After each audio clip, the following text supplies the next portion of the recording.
KCR sir మా పెద్ద కొడుకు మాకు బతుకుటానికి డబ్బాలు కట్టించిండు. ఈ దొంగ ఈ సంజీవ గాడు మళ్ళీ ఇంట్లో గెలిచిండు, అందుకేండు ఆయన ముఖం చూసి మేము ఓట్లేసినాము. మాకు ఇప్పటికి కూడా కాగితాలు ఇస్తలేడు.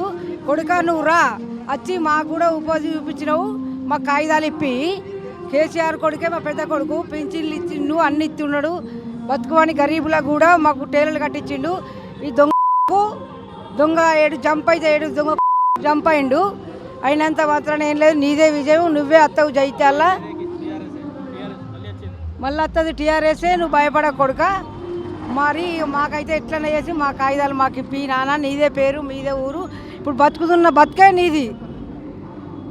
ఈరోజు జగిత్యాలలో భారీ కేసీఆర్ బహిరంగ సభకు మరి వాతావరణం కూడా సానుకూలంగా అనుకూలించింది. మరి మొన్న నుంచి ఎంతో ఎండలు బగ్గుమన్న ఎండలు కూడా మరి కేసీఆర్ రాకతో ఈరోజు వాతావరణమే చల్లగా కూల్గా అయిపోయింది. జై తెలంగాణ.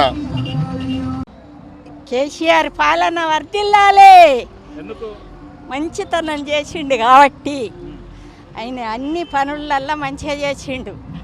ఏ దానికి తులం బంగారం ఇచ్చిండు, పాదలను ఆదుకున్నాడు, అందరినీ దగ్గర తీసిండు. కానీ ఇలా వచ్చి అందరినీ కట్టపెడుతుండు. ఫిరి బస్ అని పెట్టిండు, తులం బంగారం పోయింది. ఎక్కువగా దిగంగా ఆయన తోడ తెంపుకున్నాడు పీకే. ఆడు పెట్టింది 10 రూపాయల బస్సు, పోయినది 2 లక్షల రూపాయలు. ఇట్లా చేస్తాడు అన్నిటికీ. ఒక్కరు కూడా ఆటో ఎక్కుతలేరు. ఎందుకు ఎక్కుతలేరు అంటే ఫిరి బస్సు పైసలు పోతాయి ఆటో ఎక్కుతే అని అట్లా చేస్తాడు. కానీ ఆడు రావద్దు, మన కేసీఆరే రావాలి. కేసీఆర్ గుండెల్లో మన చల్లదనం ఉంది. ఇప్పటికి కూడా కేసీఆర్ అంటేనే అందరికీ అభిమానం. నేను చిన్నప్పటి సుంది కేసీఆర్ ఏనాడు దీక్ష పట్టిండో ఆనాడు సుంది నేను అట్లనే. నా భర్త చెప్పినా ఇంటలేను.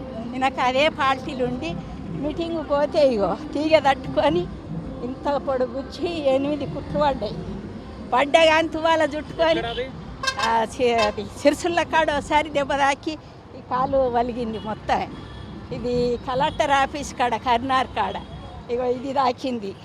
అప్పుడు పోలీసు వాళ్ళు మీటింగ్ అనే వరకే ఆ గోక ముక్కోడు వస్తాడు, మిమ్మల్ని బతికిస్తాడా అనుడు, ఇదే పని అనుడు. కానీ ఇప్పుడు ఆయన చేయంగానే లోకం బాగుపడ్డది. కానీ ఎంత మంచోడో ఆయన పోతే 3 ప్రభుత్వాలు మనకున్నాయి అండగా. ఎట్లాను కేసీఆర్ స్వతంత్రం కొంత శాత కాకుండా అయితే కేటీఆర్ ఉన్నాడు. కేటీఆర్ కూడా అయిపోతే నిమంత్ ఉన్నాడు. 3 కుటుంబాలు ఉన్నాయి. కానీ రేవంత్కి ఏమున్నాయి? ఏ అంశమే లేదు. కానీ రేవంత్ రావద్దు అంతే సంగతి. ఐటీ కట్టిన వాళ్ళకి రేషన్ కార్డులు తీసేసిర్రండి. ఇప్పుడు మా డిస్టిక్లో, మిగతా జిల్లాలలో తీసేసిరో తెలియదు. అందులో ఎంతవరకు ఏం కథ అనేది ఫస్ట్ అయితే పబ్లిసిటీ చేయాలి కదా. వీళ్ళకి రేషన్ కార్డు ఉండదని చెప్పాలి కదా. అర్హులకు డబుల్ బెడ్రూమ్ లేవు, అనర్హులకు ఉన్నది. ఇప్పుడు సంక్షేమ ఫలాలను కేంద్ర ప్రభుత్వం ఇన్ని ఇస్తుంది, రాష్ట్ర ప్రభుత్వం కల్పిస్తుంది కదా ఏదైనా కానీ. పింఛన్లు పెంచుతున్నాడు, పింఛన్లు అయితే పెంచలేడు ఇప్పటి వరకు. బియ్యం ఇచ్చేది కేంద్ర ప్రభుత్వమేనని అందరికీ తెలిసే కదా.